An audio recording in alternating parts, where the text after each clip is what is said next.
शिवरायांनी दिलेली शिकवण व आपल्यावर टाकलेले संस्कार. हर हर महादेव आवाज सुटला, हर हर महादेव आवाज सुटला, मुघलांच्या कपाळावर घाम फुटला, मावळ्यांच्या झळकल्या तलवारी, मुघल पळती माघारी. शिवबा, जर तुम्ही अजून 10 वर्ष जगला असतात ना, तर मुघलांनी सुद्धा भगवाच फडकवला असता. अरे रुद्राचा अवतार तो वाघाचा ठसा होता, अरे रुद्राचा अवतार तो वाघाचा ठसा होता. विचारा त्या सह्याद्रीला, विचारा त्या सागरी गौरींना, माझा शिवबा कसा होता, माझा शिवबा कसा होता. खरं तर मला अभिमान वाटतो की मी महाराष्ट्रात जन्माला आले. मला अभिमान वाटतो की मी शिवरायांच्या स्पर्शाने पावन झालेल्या पुण्य आणि पवित्र भूमीत जन्माला आले. ह्याच मराठी मातीत 19 फेब्रुवारी 1630 रोजी राष्ट्रमाता राजमाता जिजाऊ यांनी महाराष्ट्राला आपला पुत्र बहाळ केला.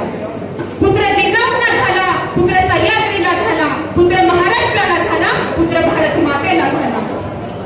परस्त्री ही माते समान, बहिणी समान भासली पाहिजे. म्हणून शेळीसारखे जगाल तर लोक जगू देणार नाही, म्हणून वाघासारखे जगा म्हणजे लोक नांदाला लागणार नाही. ह्याच संस्कारातून शिवरायांनी वयाच्या 12व्या वर्षी, 14व्या वर्षी आणि 17व्या वर्षी एक गड किल्ला काबीज केला. सह्याद्रीवर कोणी वाईट नजर जरी टाकली तरी त्याचा कोथळा कसा खैर करायचा हे महाराजांना चांगलंच माहीत होतं. याचं ज्वलंत आणि जास्त उदाहरण म्हणजे अफजल खान. हरे रंग का सपना लेकर आया था अफजल खान इस माटी में, हरे रंग का सपना लेकर आया था अफजल खान इस माटी में. छत्रपति ने घुसा दिया था भगवा उसकी छाती में, भगवा उसकी छाती में.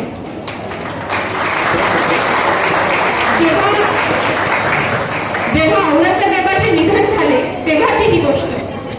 औरंगजेब म्हणतो, मी रोज नमाज वाचतो आणि त्या खुदाचे आभार मानतो की शत्रू दिला तर तो शिवाजींसारखा.